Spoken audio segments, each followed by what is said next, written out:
ನಮಸ್ಕಾರ ಎಲ್ಲರಿಗೂ. ದೇವಿ ಭಾಗವತ ಮಹಾಪುರಾಣದ 11ನೇ ಅಧ್ಯಾಯಕ್ಕೆ ಎಲ್ಲರಿಗೂ ಸ್ವಾಗತ. 11ನೇ ಅಧ್ಯಾಯವನ್ನು ಪ್ರಾರಂಭ ಮಾಡ್ತಾ ಮೊದಲಿಗೆ ಈ ಅಧ್ಯಾಯದಲ್ಲಿ ಬರುವಂತಹ ವಿಷಯಗಳು: ಊರ್ವಶಿ ಪುರೂರವ ಪ್ರಣಯ ಕಥೆ, ಚಂದ್ರ ತಾರೆ ಇವರ ಪ್ರೇಮ ಸಮಾಗಮ, ಬುಧನ ಉತ್ಪತ್ತಿಯು, ಮಗನಿಗಾಗಿ ಗುರು ಚಂದ್ರರ ಯುದ್ಧ, ಬ್ರಹ್ಮನು ಸಮಾಧಾನಪಡಿಸಿದುದು. ಅಧ್ಯಾಯವನ್ನು ಪ್ರಾರಂಭ ಮಾಡ್ತಾ ಶೌನಕಾದಿ ಋಷಿಗಳು ಸೂತ ಮುನಿಯನ್ನು ಕೇಳಿದರು. ನೀನು ಹಿಂದಿನ ಅಧ್ಯಾಯದಲ್ಲಿ ಪುರೂರವ ಊರ್ವಶಿ ಇವರ ಸಮಾಚಾರವನ್ನು ಹೇಳಿರುವಿಯಷ್ಟೇ. ಆ ಪುರೂರವನು ಯಾರು? ದೇವಕನ್ಯೆಯಾದ ಊರ್ವಶಿ ಎಂಬುವಳು ಯಾರು? ಮಹಾತ್ಮನಾದ ಆ ಪುರೂರವನೆಂಬ ರಾಜನು ಹೇಗೆ ಕಷ್ಟವನ್ನು ಹೊಂದಿದನು? ಎಲೈ ಲೋಮ ಹರ್ಷಣರಿಂದ ಉತ್ಪನ್ನವಾದ ಸೂತ ಮಹರ್ಷಿಯೇ, ನಾವು ಈಗ ಆ ಕಥೆಯ ಸಂದರ್ಭವನ್ನೆಲ್ಲ ಕೇಳಲು ಅಪೇಕ್ಷೆಯುಳ್ಳವರಾಗಿದ್ದೇವೆ. ಅಮೃತಕ್ಕಿಂತಲೂ ನಿನ್ನ ಮಾತು ಬಹಳ ರುಚಿಕರವಾದುದು.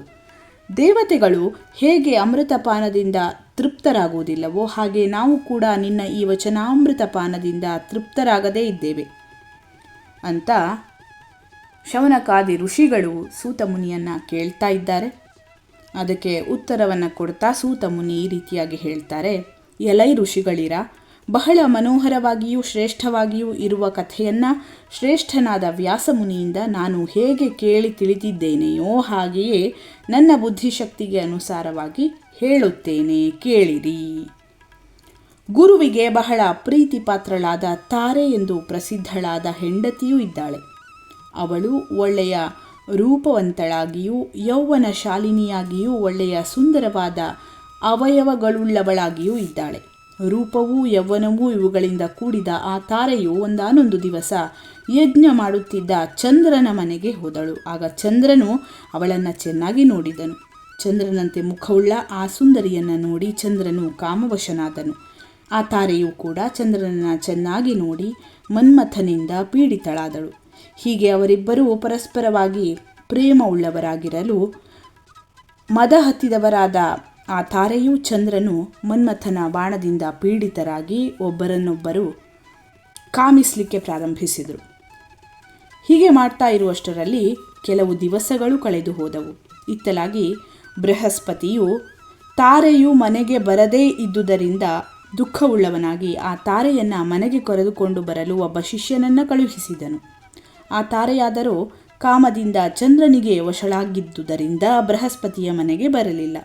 ಅನೇಕ ವೃತ್ತಿ ತಾರೆಯನ್ನು ಕರೆತರಲು ಕಳುಹಿಸಿದಂತಹ ಶಿಷ್ಯನನ್ನು ಚಂದ್ರನು ತಾರೆಯನ್ನು ಕಳುಹಿಸದೆ ಹಿಂದಕ್ಕೆ ಕಳುಹಿಸಿದ್ದರಿಂದ ಬೃಹಸ್ಪತಿಯು ಕೋಪಗೊಂಡವನಾಗಿ ತಾನೇ ಅಲ್ಲಿಗೆ ಹೊರಟನು. ಉದಾರ ಬುದ್ಧಿಯುಳ್ಳ ಬೃಹಸ್ಪತಿಯು ಚಂದ್ರನ ಮನೆಗೆ ಹೋಗಿ ಬಹಳ ಕೋಪದಿಂದ ಕೂಡಿದವನಾಗಿ ಕಿರುನಗೆಯಿಂದ ಕೂಡಿ ಮದಾಂಧನಾದ ಚಂದ್ರನನ್ನ ಕುರಿತು ಈ ರೀತಿಯಾಗಿ ಹೇಳಿದನು: ಎಲೈ ಚಂದ್ರನೇ, ನೀನು ಮಾಡಿದ ಕೆಲಸವು ಕೇವಲ ಧರ್ಮಕ್ಕೆ ವಿರೋಧವಾದುದು. ನೀನು ಸುಂದರಿಯಾದ ನನ್ನ ಹೆಂಡತಿಯನ್ನು ಏತಕ್ಕಾಗಿ ನಿನ್ನ ಮನೆಯಲ್ಲಿ ಕಾಪಾಡುತ್ತಾ ಇಟ್ಟುಕೊಂಡಿರುವೆ?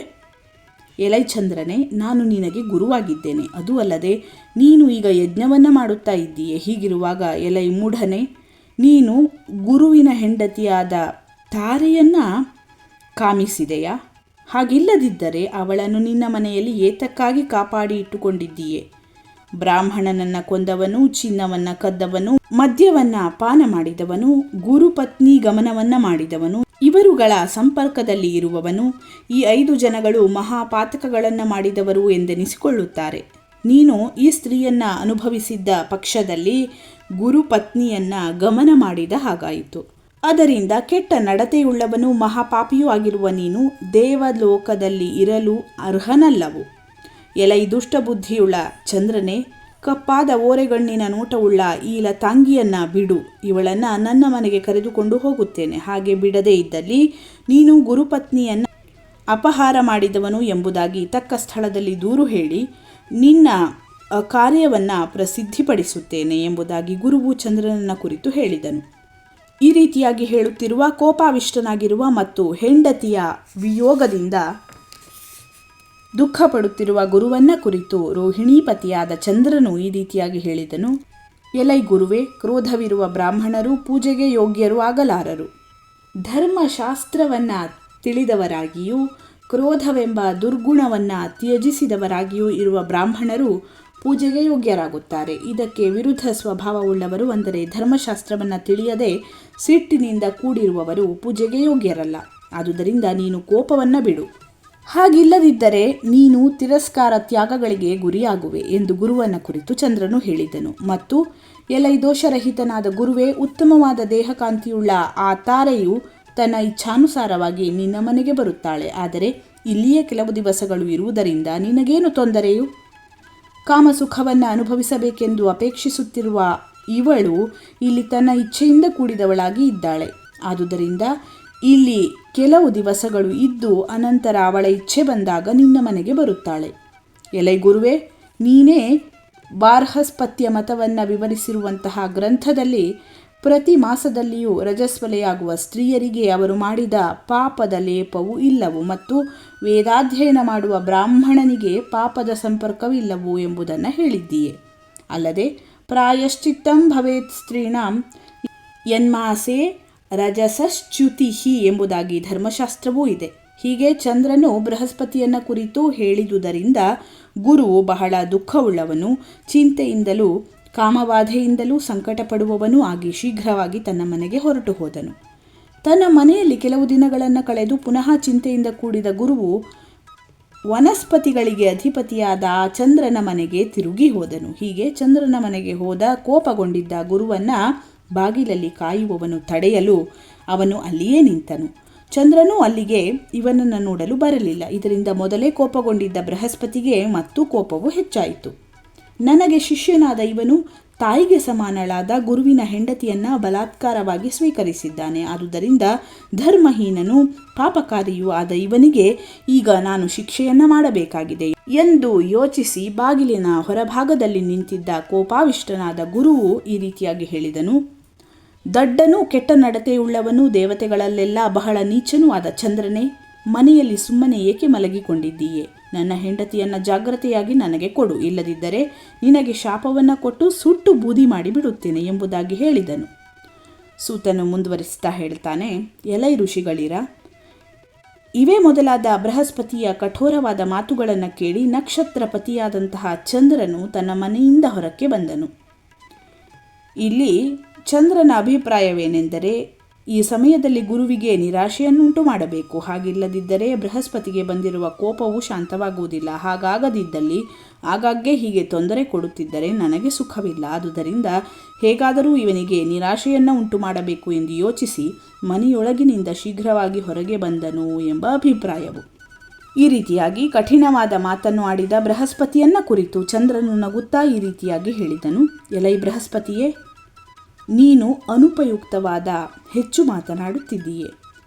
ಸ್ತ್ರೀಯರಿಗೆ ಇರಬೇಕಾದ ಎಲ್ಲ ಲಕ್ಷಣಗಳಿಂದ ಕೂಡಿದ ಉತ್ತಮ ದೇಹಕಾಂತಿಯುಳ್ಳ ಕುಡಿ ನೋಟದಿಂದ ಒಡಗೂಡಿ ಶೋಭಿಸುವ ಈ ಸುಂದರಿಯು ಭಿಕ್ಷುಕನಾದ ನಿನ್ನಲ್ಲಿರಲು ಯೋಗ್ಯಳಲ್ಲ. ಆದುದರಿಂದ ನಿನಗೆ ಅನುರೂಪಳಾಗಿರುವ ಕುರೂಪಿಣಿಯಾದ ಬೇರೊಬ್ಬಳನ್ನು ಸ್ವೀಕಾರ ಮಾಡು, ಹೋಗು. ಕಾಮಶಾಸ್ತ್ರದಲ್ಲಿ ಸ್ತ್ರೀಯರಿಗೆ ತಮಗೆ ಅನುರೂಪನಾದ ಪತಿಯಲ್ಲಿ ಮಾತ್ರ ಪ್ರೀತಿಯುಂಟಾಗುವುದೆಂದು ಹೇಳಲ್ಪಟ್ಟಿದೆ. ಕಾಮಶಾಸ್ತ್ರದ ಈ ಸಿದ್ಧಾಂತವನ್ನು ಮಂದಬುದ್ಧಿಯುಳ್ಳ ನೀನು ತಿಳಿಯದೇ ಇದ್ದೀಯೆ. ಎಲೈ ದುಷ್ಟಬುದ್ಧಿಯುಳ್ಳವನೇ, ನಾನು ಈ ಸ್ತ್ರೀಯನ್ನು ನಿನಗೆ ಕೊಡುವುದಿಲ್ಲ.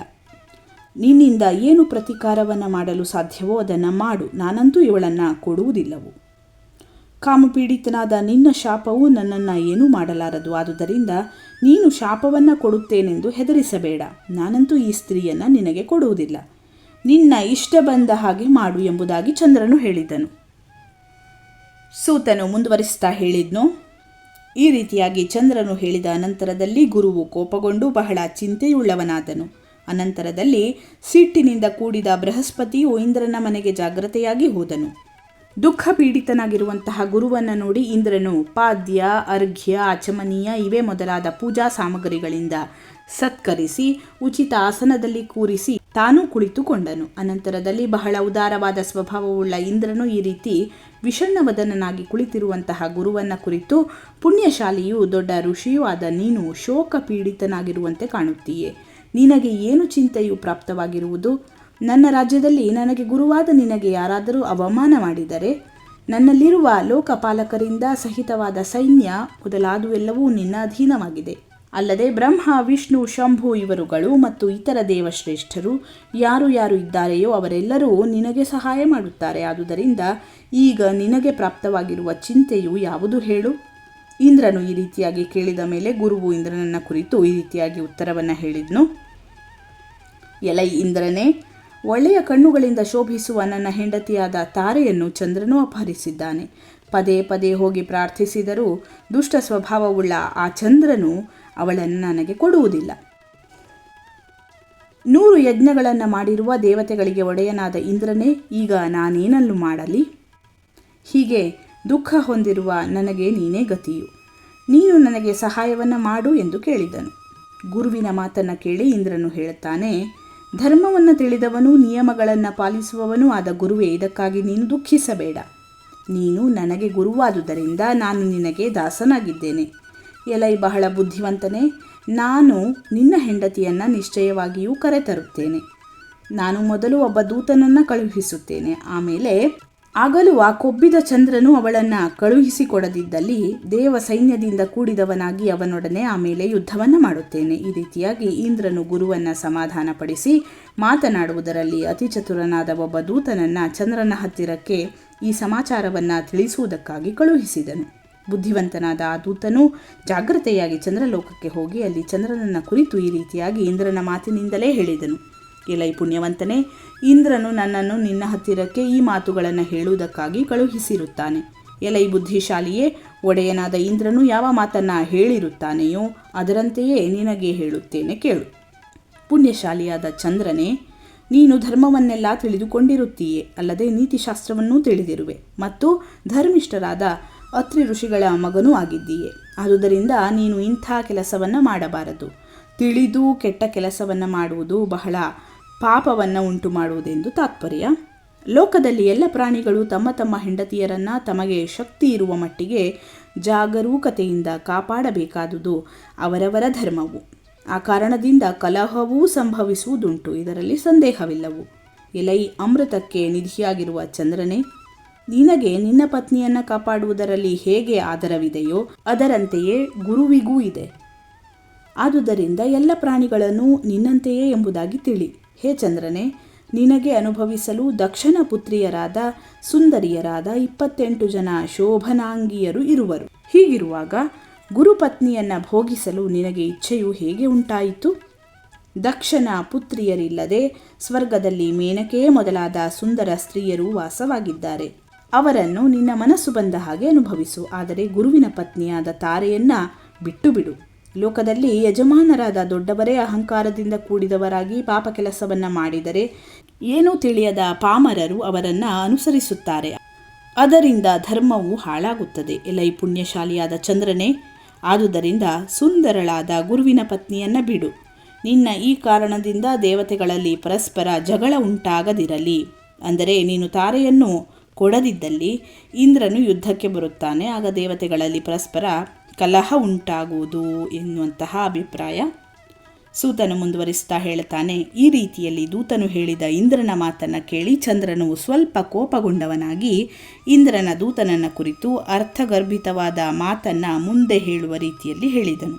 ಚಂದ್ರನು ಹೇಳಿದನು, ಎಲೈ ಪರಾಕ್ರಮಶಾಲಿಯೇ, ನೀನು ಧರ್ಮವನ್ನು ತಿಳಿದವನಾಗಿದ್ದೀಯೆ, ಅಲ್ಲದೆ ದೇವತೆಗಳಿಗೆಲ್ಲ ರಾಜನೂ ಆಗಿದ್ದೀಯೆ. ನಿನ್ನ ಪುರೋಹಿತನೂ ಅಂಥವನೇ ಆಗಿದ್ದಾನೆ, ಎಂದರೆ ಧರ್ಮವನ್ನು ತಿಳಿದವನಾಗಿದ್ದಾನೆ. ನಿಮ್ಮಿಬ್ಬರ ಬುದ್ಧಿಯೂ ಒಂದೇ ವಿಧವಾಗಿದೆ, ಗುರುವಿನಂತೆ ಶಿಷ್ಯ ಎಂದು ಭಾವವು. ಲೋಕದಲ್ಲಿ ಅನೇಕ ಜನಗಳು ಈ ಕೆಲಸವನ್ನು ಹೀಗೆ ಮಾಡಬೇಕು ಹಾಗೆ ಮಾಡಬಾರದು ಎಂದು ಮುಂತಾಗಿ ಇತರರಿಗೆ ಉಪದೇಶ ಮಾಡುವುದರಲ್ಲಿ ಎಂದರೆ ಬುದ್ಧಿಯನ್ನು ಹೇಳುವುದರಲ್ಲಿ ಚತುರರಾಗಿರುತ್ತಾರೆ. ಆದರೆ ಸಮಯ ಒದಗಿದಾಗ ಅದರಂತೆ ತಾವೂ ನಡೆಯುವವರು ಬಹಳ ವಿರಳ.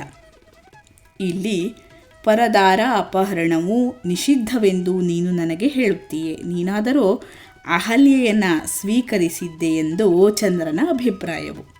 ಲೋಕದಲ್ಲಿ ಮನುಷ್ಯರು ಬೃಹಸ್ಪತಿಯು ರಚಿಸಿರುವಂತಹ ಧರ್ಮಶಾಸ್ತ್ರವನ್ನು ಪ್ರಮಾಣವೆಂದು ಸ್ವೀಕರಿಸುತ್ತಾರೆ, ಅದರಂತೆ ನಡೆಯುತ್ತಾರೆ. ಆ ಶಾಸ್ತ್ರದಲ್ಲಾದರೂ ಇಚ್ಛೆಪಟ್ಟು ಬಂದಿರುವ ಅನ್ಯ ಸ್ತ್ರೀಯನ್ನು ಸ್ವೀಕರಿಸಬಹುದು ಎಂಬುದಾಗಿ ಹೇಳಿರುತ್ತದೆ. ಆದುದರಿಂದ ನನ್ನಲ್ಲಿ ಇಚ್ಛೆಪಟ್ಟು ಬಂದ ಈ ಸ್ತ್ರೀಯನ್ನು ಅನುಭವಿಸುವುದರಿಂದ ನನಗೆ ಏನು ದೋಷವು? ಲೋಕದಲ್ಲಿ ಬಲಿಷ್ಠನಾದ ಪುರುಷನಿಗೆ ಎಲ್ಲ ಪದಾರ್ಥಗಳು ಅವನವುಗಳೇ ಆಗುತ್ತವೆ. ಎಂದರೆ ಬಲವಂತವಾದವನು ಎಲ್ಲರನ್ನೂ ಸೋಲಿಸಿ ಎಲ್ಲ ವಸ್ತುಗಳನ್ನು ತನ್ನ ಅಧೀನವಾದವುಗಳನ್ನಾಗಿ ಮಾಡಿಕೊಳ್ಳುತ್ತಾನೆ. ಅಶಕ್ತನಾದವನಿಗೆ ತನ್ನದಾದ ಯಾವ ವಸ್ತುವೂ ಇಲ್ಲ. ಎಂದರೆ ನಾನು ಗುರುವಿಗಿಂತಲೂ ಬಲಿಷ್ಠನಾಗಿದ್ದೇನೆ, ಆದುದರಿಂದ ತಾರೆಯು ನನ್ನವಳೇ ಹೊರತು ಗುರುವಿಗೆ ಸೇರತಕ್ಕವರಳು ಅಲ್ಲ ಎಂದು ಚಂದ್ರನ ಅಭಿಪ್ರಾಯ. ನಾನು ಮದುವೆಯಾದುದರಿಂದ ಇವಳು ನನ್ನವಳು, ಅವಳು ಮತ್ತೊಬ್ಬನವಳು ಎಂದರೆ ಪರಸ್ತ್ರೀಯು ಎಂದು ಮುಂತಾದ ವಿವೇಚನೆಯು ತಿಳುವಳಿಕೆ ಇಲ್ಲದ ಅಲ್ಪಬುದ್ಧಿಯುಳ್ಳವರಿಗೆ ಉಂಟಾಗುವಂತಹ ಭ್ರಮೆಯು. ವಿಚಾರ ಮಾಡಿದರೆ ಈ ಭೇದವೇ ಇಲ್ಲ ಅನ್ನುವಂತಹ ತಾತ್ಪರ್ಯ. ಅಲ್ಲದೆ ತಾರೆಯು ನನ್ನಲ್ಲಿ ಹೇಗೆ ಪ್ರೀತಿಯುಳ್ಳವಳಾಗಿದ್ದಾಳೆಯೋ ಹಾಗೆ ಗುರುವಿನಲ್ಲಿ ಪ್ರೀತಿಯುಳ್ಳವಳಾಗಿಲ್ಲ. ಹಾಗಿರುವಾಗ ನನ್ನಲ್ಲಿ ಅನುರಕ್ತಳಾದ ಇವಳನ್ನು ಹೇಗೆ ಬಿಡಲಿ? ಅವಳನ್ನು ಬಿಡುವುದಾದರೂ ಧರ್ಮಕ್ಕೂ ನ್ಯಾಯಕ್ಕೂ ವಿರೋಧವಾದುದು. ಯಾವಳು ಯಾವನಲ್ಲಿ ಪ್ರೀತಿಯುಳ್ಳವಳಾಗಿರುತ್ತಾಳೆಯೋ ಅಂಥವಳೊಡನೆ ಸಂಸಾರ ಮಾಡಿಕೊಂಡಿರುವುದು ಉತ್ತಮವು. ಪ್ರೀತಿ ಇಲ್ಲದವಳೊಡನೆ ಸಂಸಾರಿಯಾಗಿರುವುದು ಯೋಗ್ಯವಲ್ಲವು, ಸಾಧ್ಯವೂ ಅಲ್ಲವು. ಈ ತಾರೆಯಾದರೂ ಗುರುವು ತನ್ನ ಸಹೋದರನಾದ ಸಂವರ್ತನ ಪತ್ನಿಯಲ್ಲಿ ಆಸಕ್ತನಾದ ಕಾಲದಿಂದ ಮೊದಲುಗೊಂಡು ಅವನಲ್ಲಿ ವಿರಕ್ತಳಾಗಿದ್ದಾಳೆ, ಎಂದರೆ ಪ್ರೀತಿ ಇಲ್ಲದವಳಾಗಿದ್ದಾಳೆ. ಗುರುವು ತನ್ನ ತಮ್ಮನಾದಂತಹ ಸಂವರ್ತನ ಪತ್ನಿಯನ್ನು ಸ್ವೀಕರಿಸಿದ ಕಥೆಯು ಪದ್ಮಪುರಾಣದಲ್ಲಿ ಪ್ರಸಿದ್ಧವಾಗಿದೆ. ಎಲೈ ದೂತನೇ, ನಾನು ಸುಖ ಪಡಲು ಅನುಕೂಲಕರಳಾಗಿರುವಂತಹ ಈ ಸ್ತ್ರೀಯನ್ನು ಬಿಟ್ಟುಕೊಡುವುದಿಲ್ಲ. ನೀನು ಹೋಗಿ ಇಂದ್ರನಲ್ಲಿ ಹಾಗೆಯೇ ಹೇಳು. ಸಹಸ್ರ ನೇತ್ರನಾದ ಇಂದ್ರನೇ, ನೀನು ಎಲ್ಲರಿಗೂ ಒಡೆಯನಾಗಿದ್ದೀಯೇ, ನಿನಗೆ ಹೇಗೆ ಮಾಡಬೇಕೆಂದು ತೋರುತ್ತದೆಯೋ ಹಾಗೆಯೇ ಮಾಡು ಎಂದು ಚಂದ್ರನು ಇಂದ್ರನಿಗೆ ಹೇಳಿ ಕಳುಹಿಸಿದನು. ಸೂತನು ಮುಂದುವರಿಸ್ತಾ ಹೇಳುತ್ತಾನೆ, ಈ ರೀತಿಯಾಗಿ ತಂಪಾದ ಕಿರಣಗಳುಳ್ಳ ಚಂದ್ರನಿಂದ ಹೇಳಿ ಕಳುಹಿಸಲ್ಪಟ್ಟ ಆ ದೂತನು ಇಂದ್ರನ ಹತ್ತಿರಕ್ಕೆ ಹೋಗಿ ಚಂದ್ರನು ಆಡಿದ ಎಲ್ಲ ಮಾತುಗಳನ್ನು ಇಂದ್ರನಿಗೆ ಹೇಳಿದನು. ವೇಗ ಉಳ್ಳವನನ್ನು ಜಯಿಸುವ ಅಧಿಪತಿಯಾದ ಇಂದ್ರನೂ ಕೂಡ ಆ ಮಾತುಗಳನ್ನು ಕೇಳಿ ಕೋಪಗೊಂಡವನಾದನು. ಅಲ್ಲದೆ ಗುರುವಿಗೆ ಸಹಾಯ ಮಾಡುವುದಕ್ಕಾಗಿ ಸೇನೆಯನ್ನು ಸಿದ್ಧಗೊಳಿಸಿದನು. ದೈತ್ಯ ಗುರುವಾದ ಶುಕ್ರಾಚಾರ್ಯನು ಈ ಯುದ್ಧದ ಸಮಾಚಾರವನ್ನು ಕೇಳಿ ಗುರುವಿನಲ್ಲಿ ತನಗೂ ದ್ವೇಷವಿದ್ದುದರಿಂದ ಚಂದ್ರನ ಹತ್ತಿರಕ್ಕೆ ಹೋಗಿ ತಾರೆಯನ್ನು ಕೊಡಬೇಡವೆಂದು ಚಂದ್ರನಿಗೆ ಹೇಳಿದನು. ಶುಕ್ರಾಚಾರ್ಯನು ಚಂದ್ರನ ಪಕ್ಷವನ್ನು ಸೇರಿದುದರಿಂದ ರಾಕ್ಷಸರೆಲ್ಲರೂ ಆ ಪಕ್ಷವನ್ನು ಸೇರಲು ದೇವಾಸುರರಿಗೆ ಹೀಗೆ ಯುದ್ಧವು ಪ್ರಾರಂಭವಾಯಿತು. ಎಲೈ ಗೌರವ ಅರ್ಹನಾದಂತಹ ಬುದ್ಧಿಶಾಲಿಯೇ, ನಿನಗೂ ಇಂದ್ರನಿಗೂ ಯುದ್ಧ ನಡೆಯುವುದಾದರೆ ಆಗ ನಿನಗೆ ನಾನು ಮಂತ್ರಶಕ್ತಿಯಿಂದ ತಕ್ಕ ಸಲಹೆಗಳನ್ನು ಕೊಡುವ ಸಾಮರ್ಥ್ಯದಿಂದ ಸಹಾಯ ಮಾಡುತ್ತೇನೆ ಎಂದು ಶುಕ್ರಾಚಾರ್ಯನು ಚಂದ್ರನಿಗೆ ಒತ್ತಾಸೆಯ ಮಾತುಗಳನ್ನು ಹೇಳಿದನು. ಆ ಸಮಯದಲ್ಲಿ ಶಿವನು ಗುರುವಿನ ಪತ್ನಿಯನ್ನು ಚಂದ್ರನು ಪರಿಗ್ರಹಿಸಿದ ವಿಚಾರವನ್ನು, ಗುರುವಿಗೆ ಶುಕ್ರನು ಶತ್ರುವಾಗಿರುವುದನ್ನೂ ತಿಳಿದು ಗುರುವಿಗೆ ಸಹಾಯಕನಾಗಿ ನಿಂತನು. ಆಗ ದೇವತೆಗಳಿಗೂ ರಾಕ್ಷಸರಿಗೂ ಯುದ್ಧವು ಬಹು ವರ್ಷಗಳವರೆಗೂ ತಾರಕಾಸುರನಿಗೂ ದೇವತೆಗಳಿಗೂ ನಡೆದಂತೆ ವೇಗದಿಂದ ನಡೆಯಿತು. ಹೀಗೆ ದೇವತೆಗಳಿಗೂ ರಾಕ್ಷಸರಿಗೂ ನಡೆಯುತ್ತಿರುವಂತಹ ಯುದ್ಧವನ್ನು ನೋಡಿ ಬ್ರಹ್ಮನು ಹಂಸಾರೂಢನಾಗಿ ಈ ಕಷ್ಟವನ್ನು ಪರಿಹಾರ ಮಾಡುವುದಕ್ಕಾಗಿ ಆ ಯುದ್ಧ ಪ್ರದೇಶಕ್ಕೆ ಬಂದನು. ಆಗ ಬ್ರಹ್ಮನು ಚಂದ್ರನನ್ನು ಕುರಿತು, ಎಲೈ ಚಂದ್ರನೇ, ಗುರುವಿನ ಪತ್ನಿಯನ್ನು ಬಿಟ್ಟುಕೊಡು, ಹಾಗಿಲ್ಲದಿದ್ದರೆ ವಿಷ್ಣುವನ್ನು ಬರಮಾಡಿಕೊಂಡು ನಿನ್ನ ಸಂಹಾರವನ್ನು ಮಾಡುವೆನು ಎಂದು ಎಚ್ಚರಿಕೆಯನ್ನು ಕೊಟ್ಟು ಹೇಳಿದನು. ಅಲ್ಲದೆ ಶುಕ್ರಾಚಾರ್ಯನನ್ನು ತಡೆದು, ನಿನಗೆ ಸಹವಾಸ ದೋಷದಿಂದ ಎಂಥ ದುರ್ಬುದ್ಧಿ ಉಂಟಾಯಿತು? ಅವರಿಬ್ಬರಿಗೂ ಪರಸ್ಪರ ಯುದ್ಧವನ್ನು ಮಾಡುವುದನ್ನು ಬಿಟ್ಟು ಶಾಂತಿಯಿಂದ ಇರುವಂತೆ ಬುದ್ಧಿವಾದವನ್ನು ಹೇಳದೆ ಯುದ್ಧಕ್ಕೂ ನೀನು ಒತ್ತಾಸೆಯಾದುದು ತಪ್ಪು ಎಂದು ಹೇಳಿದನು. ಅನಂತರದಲ್ಲಿ ಶುಕ್ರನು ಚಂದ್ರನನ್ನು ತಡೆದು, ಎಲೈ ಚಂದ್ರನೇ, ಈಗ ನೀನು ಗುರುವಿನ ಪತ್ನಿಯನ್ನು ಬಿಟ್ಟುಕೊಡು. ನಿನ್ನ ತಂದೆಯಾದ ಅತ್ರಿ ಋಷಿಯು ನನ್ನನ್ನು ಇಲ್ಲಿಗೆ ಕಳುಹಿಸಿದ್ದರಿಂದ ಬಂದಿದ್ದೇನೆ ಎಂದು ಹೇಳಿದನು. ಸೂತ ಮುನಿಯು ಮುಂದುವರಿಸ್ತಾ ಹೇಳಿದನು, ಚಂದ್ರನು ಶುಕ್ರಾಚಾರ್ಯನ ಆಶ್ಚರ್ಯಕರವಾದ ಈ ಮಾತನ್ನು ಕೇಳಿ ಗುರುವಿಗೆ ಪ್ರೀತಿ ಪಾತ್ರಳಾಗಿದ್ದ ಗರ್ಭಿಣಿಯಾಗಿದ್ದ ಆ ತಾರೆಯನ್ನು ಗುರುವಿಗೆ ಕೊಟ್ಟನು. ಗುರುವು ಕೂಡ ತನ್ನ ಹೆಂಡತಿಯನ್ನು ಪುನಃ ಪಡೆದು ಸಂತೋಷದಿಂದ ತನ್ನ ಮನೆಗೆ ಹೋದನು. ದೇವತೆಗಳು ರಾಕ್ಷಸರೂ ಸಹ ತಮ್ಮ ತಮ್ಮ ಮನೆಗಳಿಗೆ ಹೋದರು. ಅನಂತರದಲ್ಲಿ ಬ್ರಹ್ಮನು ತನ್ನ ಸ್ಥಾನಕ್ಕೆ ಹೋದನು. ಶಿವನು ಕೈಲಾಸಕ್ಕೆ ತೆರಳಿದನು. ಬೃಹಸ್ಪತಿಯೂ ಸಹ ಮನೋಹರಳಾದ ತನ್ನ ಪತ್ನಿಯನ್ನು ಹೊಂದಿ ಸಂತೋಷದಿಂದ ಹೋಗಿ ತನ್ನ ಮನೆಯಲ್ಲಿದ್ದನು. ಕೆಲವು ಕಾಲ ಕಳೆದ ನಂತರ ತಾರೆಯು ಒಳ್ಳೆಯ ದಿವಸದಲ್ಲಿ, ಒಳ್ಳೆಯ ನಕ್ಷತ್ರದಲ್ಲಿ ತಾರೆಯ ಪ್ರಿಯ ಪತಿಯಾದ ಚಂದ್ರನಿಗೆ ಸಮಾನವಾದಂತಹ ಗುಣವುಳ್ಳ ಒಬ್ಬ ಪುತ್ರನನ್ನು ಪ್ರಸವಿಸಿದಳು.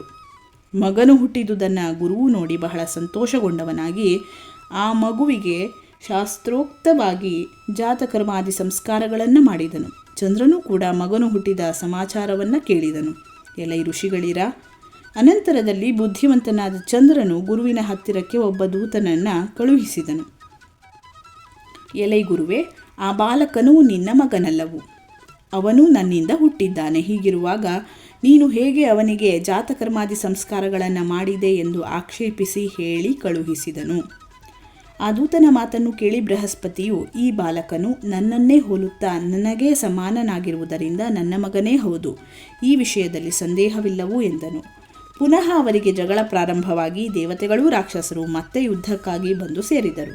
ಆಗ ಒಂದು ದೊಡ್ಡ ಕೂಟವು ಅಲ್ಲಿ ಸೇರಿತು. ಎಲ್ಲ ಪ್ರಜೆಗಳಿಗೂ ಒಡೆಯನಾದ ಬ್ರಹ್ಮನು ಶಾಂತಿಯು ಪುನಃ ನೆಲೆಸುವಂತೆ ಮಾಡಲು ಅಪೇಕ್ಷೆಯಿಂದ ಅಲ್ಲಿಗೆ ಬಂದು ಕೊಬ್ಬಿನಿಂದ ಯುದ್ಧ ಮಾಡಲು ಆಸಕ್ತಿಯುಳ್ಳವರಾಗಿ ಎದುರಿನಲ್ಲಿ ನಿಂತಿರುವಂತಹ ದೇವತೆಗಳನ್ನು ರಾಕ್ಷಸರನ್ನು ತಡೆದು ಈ ರೀತಿಯಾಗಿ ಹೇಳಿದನು. ಎಲೈ ತಾರೆಯೇ, ಈ ಮಗುವು ಯಾರಿಂದ ಹುಟ್ಟಿತು, ಅದನ್ನು ಮರೆಮಾಚದೆ ಹೇಳು. ಎಲೈ ಶೋಭನಾಂಗಿಯೇ, ಈ ವಿವಾದವು ಸರಿಯಾಗಿ ಇತ್ಯರ್ಥವಾಗದಿದ್ದಲ್ಲಿ ದೇವದಾನವರಿಗೆ ಯುದ್ಧವು ಸನ್ನಿಹಿತವಾಗುವುದರಿಂದ ಅದನ್ನು ತಪ್ಪಿಸಲು ನೀನು ಈ ವಿಚಾರದಲ್ಲಿ ಸತ್ಯವನ್ನೇ ಹೇಳು ಎಂದು ತಾರೆಯನ್ನು ಕೇಳಿದನು. ಕಪ್ಪಾದ ಕಡೆಗಣ್ಣಿನ ನೋಟದಿಂದ ಮೆರೆಯುವಂತಹ ಆ ತಾರೆಯು ತಲೆಯನ್ನು ತಗ್ಗಿಸಿಕೊಂಡವಳಾಗಿ, ಈ ಮಗುವು ಚಂದ್ರನ ಮಗನು ಎಂದು ಮೆಲ್ಲಗೆ ಹೇಳಿ ಒಳಕ್ಕೆ ಹೊರಟು ಹೋದಳು. ಹೀಗೆ ತಾರೆಯು ಹೇಳಿದುದರಿಂದ ಚಂದ್ರನು ಆ ಮಗುವನ್ನು ಬಹಳ ಸಂತೋಷದಿಂದ ತನ್ನ ಮನೆಗೆ ಕರೆದುಕೊಂಡು ಹೋಗಿ ಅವನಿಗೆ ಬುಧ ಎಂದು ನಾಮಕರಣವನ್ನು ಮಾಡಿದನು. ಬ್ರಹ್ಮನು ತನ್ನ ವಾಸಸ್ಥಳಕ್ಕೆ ಹೊರಟು ಹೋದನು. ಇಂದ್ರಾದಿ ಸಮಸ್ತ ದೇವತೆಗಳು, ನೋಡುವುದಕ್ಕಾಗಿ ಬಂದಿದ್ದ ಜನಗಳು ಎಲ್ಲರೂ ತಮ್ಮ ತಮ್ಮ ಸ್ಥಳಗಳಿಗೆ ತಾವು ಬಂದಿದ್ದಂತೆ ಹೊರಟು ಹೋದರು. ಎಲೈ ಋಷಿಗಳಿರ, ನಾನು ಪೂರ್ವದಲ್ಲಿ ಸತ್ಯವತಿಯ ಮಗನಾದ ವ್ಯಾಸ ಋಷಿಯಿಂದ ಹೇಗೆ ಕೇಳಿದ್ದೇನೋ ಹಾಗೆಯೇ ಗುರುವಿನ ಕ್ಷೇತ್ರದಲ್ಲಿ, ಅಂದರೆ ಪತ್ನಿಯಲ್ಲಿ ಚಂದ್ರನಿಂದ ಉತ್ಪನ್ನನಾದ ಬುಧನ ವೃತ್ತಾಂತವನ್ನು ನಿಮಗೆ ಹೇಳಿದ್ದೇನೆ ಎಂದು ಸೂತನು ಹೇಳಿದನು. ಈ ಕಥೆಯು ಅಕ್ಷರಾರ್ಥದಲ್ಲಿ, ಎಂದರೆ ವಾಚ್ಯಾರ್ಥದಲ್ಲಿ ಗ್ರಂಥಕರ್ತೃವಿಗೆ ಅಥವಾ ಇದನ್ನು ಪ್ರಚಾರಕ್ಕೆ ತಂದವರಿಗೆ ತಾತ್ಪರ್ಯವಿಲ್ಲದಿರಬಹುದು. 2 ಗ್ರಹಗಳ ಸಂಯೋಜನದ ಪರಿಣಾಮವಾಗಿ ಅವುಗಳಿಂದ ಬೇರೊಂದು ಗ್ರಹವು ಹೊರಹೊಮ್ಮಿದುದರಿಂದ ಖಗೋಳ ಚಕ್ರದಲ್ಲಿ ಸಂಭವಿಸಿದ ಬದಲಾವಣೆಯೊಂದನ್ನು ಈ ಕಥೆಯು ಸಾಂಕೇತಿಕ ರೀತಿಯಿಂದ ಸೂಚಿಸಿರಬಹುದೆಂದು ತೋರುತ್ತದೆ. ಇಲ್ಲಿಗೆ ಶ್ರೀದೇವಿ ಭಾಗವತ ಮಹಾಪುರಾಣದ ಪ್ರಥಮ ಸ್ಕಂದದ 11ನೇ ಅಧ್ಯಾಯ ಮುಕ್ತಾಯವಾಯಿತು. ಧನ್ಯವಾದಗಳು. ಲೋಕಾಃ ಸಮಸ್ತಾಃ ಸುಖಿನೋ ಭವಂತು.